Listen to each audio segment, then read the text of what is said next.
டென்டூட்ஸ் மக்களுக்கு வணக்கம். இன்னைக்கு நம்மளோட ஷோல யாரை பத்தி பேச போறோம், எதை பத்தி பேச போறோம் அப்படின்னா, நடிகர் சிவகார்த்திகேயனுடைய அடுத்த படமான சேயோன் பத்தி தான் பேச போறோம். ரீசெண்டா ராதிகா அவர்களுடைய ஒரு போஸ்டர் ரிலீஸ் ஆகி மிகப்பெரிய ஒரு வரவேற்பை ஏற்படுத்திச்சு. ரொம்ப ஒரு வயசான தோற்றத்துல ராதிகா நடிச்சிருக்காங்க. அந்த படத்தை பாக்குறதுக்காக மக்கள் ரொம்பவே ஆர்வமா இருக்காங்க.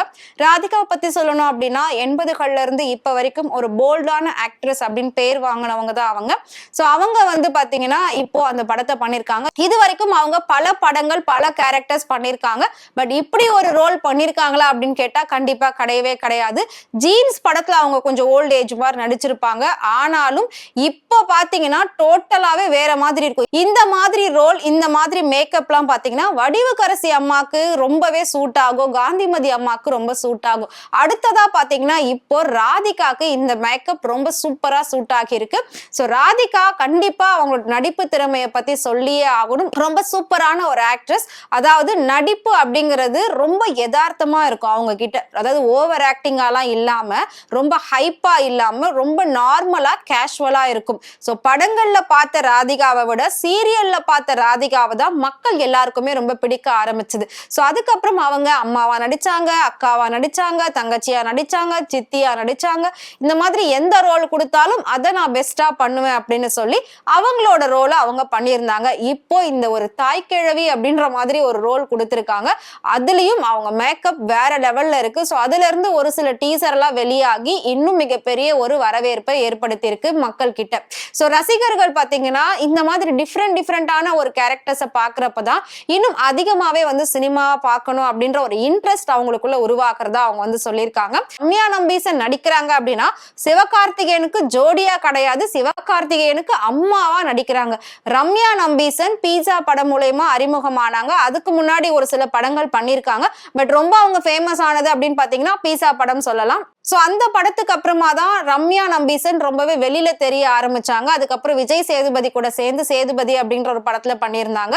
சோ இந்த அளவுக்கு ஃபேமஸ் ஆன ரம்யா நம்பீசன் கொஞ்ச காலம் சினிமாவை விட்டு விலகி இருந்தாங்க. அவங்க நல்ல சிங்கரும் கூட. சூப்பரா பாட்டெல்லாம் கூட பாடுவாங்க. சோ நிறைய பாடல்கள் படத்துலயும் பாடியிருக்காங்க. அந்த வகையில பாக்குறப்போ ரம்யா நம்பீசனுக்கு வெறும் 39 வயசு தான் ஆகுது. சிவகார்த்திகேயனுக்கு 41 வயசு ஆகுது. சோ சிவகார்த்திகேயன் 41 வயசு ஆகுது. அவங்களுக்கு எப்படி ரம்யா நம்பீசன் அம்மாவா நடிக்க முடியும்? அப்படி ஒரு ரோல்ல அவங்க எப்படி நடிக்க ஒத்துக்கிட்டு இருக்காங்க அப்படின்னு சொல்லி பல பேர் கேள்விகள் கேட்டுட்டு இருக்காங்க. ஆனா அவங்க ஒத்துக்கிட்டு இருக்காங்க. சோ சேயோன் படத்துல சிவகார்த்திகேயனுக்கு அம்மாவா ரம்யா நம்பீசன் தான் பண்றாங்க. சோ அவங்க பண்ணக்கூடிய அந்த அம்மா கேரக்டர் தான் கதையோட கடைசி கிளைமேக்ஸையே மாத்தக்கூடிய ஒரு டர்னிங் பாயிண்டா, ஒரு ட்விஸ்டா இருக்கும் அப்படின்னு சொல்லியிருக்காங்க. சோ அது ரொம்ப ரொம்ப இம்பார்ட்டன்டான ஒரு ரோல். அதுக்காக தான் ரம்யா நம்பீசன் இதுக்கு ஒத்துக்கிட்டு இருக்காங்க. சோ இது உண்மையான ஒரு நியூஸ் தான், பொய்யெல்லாம் கிடையாது. சோ ரம்யா நம்பீசன் சிவகார்த்திகேயன் படத்துல நடிக்கிறாங்க. ஹீரோயினா இல்ல, சிவகார்த்திகேயனுக்கு அம்மாவா. இது சினிமாவிலே பாத்தீங்கன்னா பல பேர் என்ன கேக்குறாங்கன்னா, ஏன் இப்படி ஒத்துக்கிட்டீங்க? என்னதான் அந்த கேரக்டர் நல்லா இருந்தாலும், என்னதான் பணம் அதிகமா இருந்தாலும் இதுக்கு ஏன் நீங்க ஒத்துக்கிட்டீங்க? அதுக்கப்புறம் உங்களுக்கு மார்க்கெட்டே இருக்காது, வேல்யூவே இருக்காது, உங்களுக்கு பட வாய்ப்பே வராதுன்னு நிறைய பேர் டிமோட்டிவேட் பண்ணி ரம்யா நம்பீசன் கிட்ட சொல்லியிருக்காங்க. பட் ரம்யா நம்பீசன் என்ன சொல்லியிருக்காங்க அப்படின்னா, படம் நடிக்கணும் அப்படிங்கிறது ப்ரொஃபஷனலா மாறி இருக்கு. சோ அதை எந்த கேரக்டர் கொடுத்தாலும் நம்மளால பெஸ்டா செய்ய முடியும்.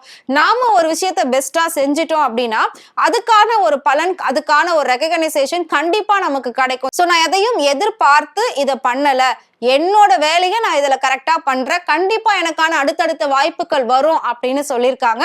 அதுக்கு முன்னாடி இந்த கதையை ரம்யா நம்பீசன் கிட்ட போய் சொல்லும் போது, கண்டிப்பா நான் பண்றேன், நான் தான் பண்ணுவேன், நீங்க வேற யாரையும் புக் பண்ண கூடாது அப்படின்னு சொல்லியிருக்காங்க. சோ ஒரு நடிகை, இளம் வயது நடிகை இவ்வளோ கான்பிடென்டா அம்மா கேரக்டர்ல பண்றாங்க அப்படின்னா அது உண்மையிலே பெரிய ஒரு விஷயம் தான். ஏன்னா ஏற்கனவே இந்த மாதிரி ஒரு பிரச்சனை ஐஸ்வர்யா ராஜேஷ்க்கு வந்தது. அவங்க காக்கா முட்டை அப்படிங்கிற படத்துல 2 பசங்களுக்கு அம்மாவா நடிச்சாங்க. அதுக்கப்புறம் அவங்களுக்கு பட வாய்ப்புகள் வரல. சோ அம்மாவா நடிச்சா பட வாய்ப்புகள் வராது அப்படின்னு சொல்லி ஒரு சில பத்திரிகையாளர்கள்லாம் விமர்சனம் செஞ்சிருந்தாங்க. அதையும் ஐஸ்வர்யா ராஜேஷ் ஒரு இன்டர்வியூல சொல்லியிருந்தாங்க. சோ என்ன கேரக்டர் பண்றோங்கிறது முக்கியம் இல்ல, அது எப்படி பண்றோம், அது எந்த அளவுக்கு ரீச் ஆகுது அப்படின்றதுதான் முக்கியம். சோ நான் ஹீரோயினா நடிச்சிருந்தாலும் அந்த 2 பசங்களுக்கு அம்மாவா பண்ண அந்த கேரக்டர் வேர்ல்டு லெவல்ல ரொம்பவே ஃபேமஸ் ஆச்சு. அந்த படம் பல அவார்ட்ஸை வாங்குச்சு. எனக்கு அதுவே போதும். அதுக்கப்புறமா இப்ப நான் நிறைய படங்கள் பண்ணிட்டு தான் இருக்கேன், நான் ஒன்னும் படங்கள் பண்ணாம இல்ல, எனக்கு எனக்கு தெலுங்குல நிறைய பட வாய்ப்புகள் வருது, தமிழ்ல குறைஞ்சாலும் தெலுங்குல வருது, சோ நான் அதெல்லாம் பண்ணிட்டு தான் இருக்கேன் அப்படின்ற மாதிரி ஐஸ்வர்யா ராஜேஷ் சொல்லியிருந்தாங்க.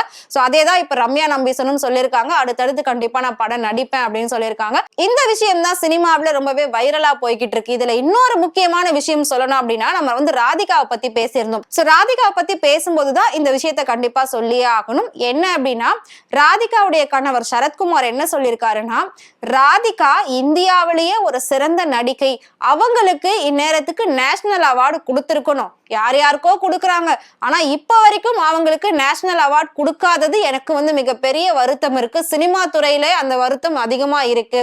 ஏன்னா எம்.ஆர். ராதா அப்படிங்கிறவரு எவ்வளோ பெரிய ஒரு நடிகர்ன்றது எல்லாருக்கும் தெரியும். அவரோட பேரை காப்பாத்துனது, அவரோட நடிப்பு திறமையை காப்பாத்துனது ராதிகாவும் எம்.ஆர். ராதா ரவியும் தான் அப்படின்ற மாதிரி அவங்க சொல்லியிருக்காங்க. இந்த விஷயமும் சினிமாவில மிகப்பெரிய ஒரு பேசு பொருளா போய்கிட்டு இருக்கு. ஏன் அப்படின்னா, சரத்குமார் அதுல ஒரு வார்த்தையை விட்டுட்டாரு, யார் யாருக்கோ கொடுக்குறாங்க அப்படின்ற மாதிரி வார்த்தையை விட்டுட்டாரு. அது என்ன யார் யாரோ, அப்ப என்ன தகுதி இல்லாதவங்களுக்கு எல்லாம் கொடுக்குறாங்க, உங்களோட மனைவிக்கு தான் தகுதி இருக்கு, அவங்களுக்கு கொடுக்கலன்னு நீங்க சொல்ல வரீங்களா அப்படின்ற மாதிரியும் பல பேர் விமர்சனங்கள் பேசிட்டு இருக்காங்க. சோ இந்த விஷயம் எப்படி போய் முடிய போகுது அப்படின்றதை நாம வந்து வெயிட் பண்ணி பார்க்கலாம். உங்களுக்கு சிவகார்த்திகேயன், ராதிகா, ரம்யா நம்பீசன் ரொம்ப பிடிக்கும் அப்படின்னு நினைச்சீங்கன்னா மறக்காம அவங்களை பத்தி கமெண்ட் பாக்ஸ்ல கமெண்ட் பண்ணுங்க. இதே மாதிரி சினிமாவை பத்தியும் சினிமா நடிகர் நடிகைகளை பத்தியும் நிறைய சுவாரஸ்யமான விஷயங்கள், உண்மையான அப்டேட்ஸ் எல்லாம் தெரிஞ்சுக்கணும் அப்படின்னு நினைச்சீங்கன்னா மறக்காம ஃப்ரெண்ட் ரூட் சேனலை ஃபாலோ பண்ணிக்கோங்க.